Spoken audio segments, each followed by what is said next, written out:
It is Hanukkah season, and for 8 nights, Jewish families around the world will celebrate with light, tradition, and community. Joining us now is Rabbi Shnai Levitin with the Sharab Queen Anne and Magnolia to help us understand some of the traditions and how everyone is welcome to take part.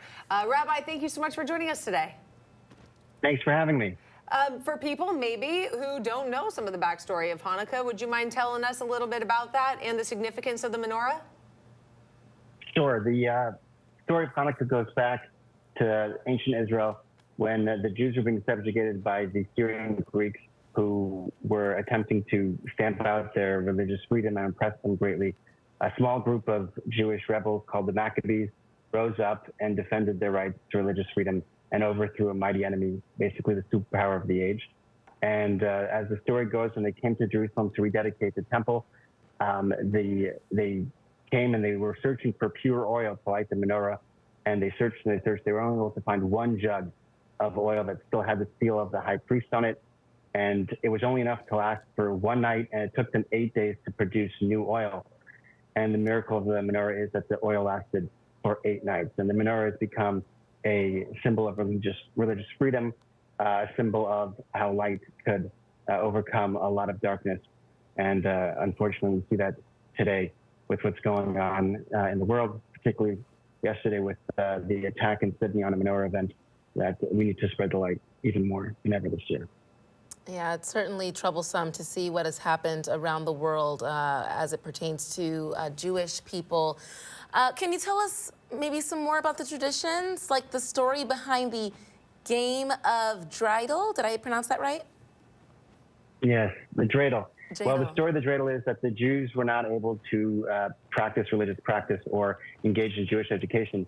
And so they would hide out and they would, be studying. And if the Greeks came to find and bust, so to speak, the schools that were teaching the Torah, the Jewish traditions, they would quickly hide the books and they would take out this little toy called a dreidel, like a spinning game, and they would act as if that's what they were playing. So Jews till today, hundreds, thousands of years later, we still play that game as it symbolizes the perseverance and the resilience of the Jewish story to commit to, going into Jewish education, no matter the adversity that's faced. And how do fried foods play into it too?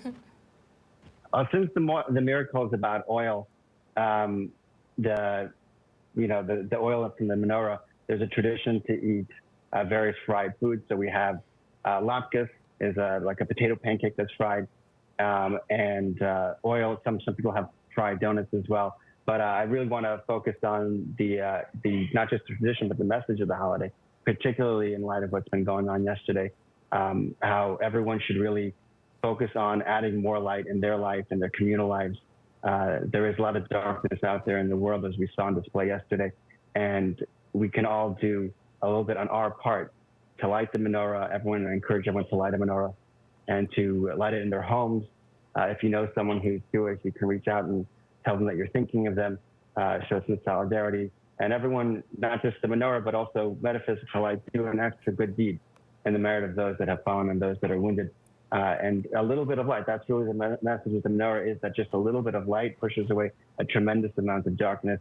And we can't let hate, dim our light. We have to keep shining brighter and brighter. That's the best response to what happened yesterday in Sydney, is to add more light, add more love. And that's really the message of the holiday. Add more light and come together. Thank you so much for sharing ways we can comfort each other during this time. Rabbi, thank you for joining us today. Thanks for having me, and happy Hanukkah. Yeah, happy Hanukkah to all who celebrate. I've been seeing menorahs on display across our region, whether in grocery stores or libraries, different spots. And of course, what a wonderful person to hear from in the wake of everything that happened at Bondi Beach yesterday in Australia. That's the type of voice you want to hear from right there, bringing a little bit of light. Absolutely.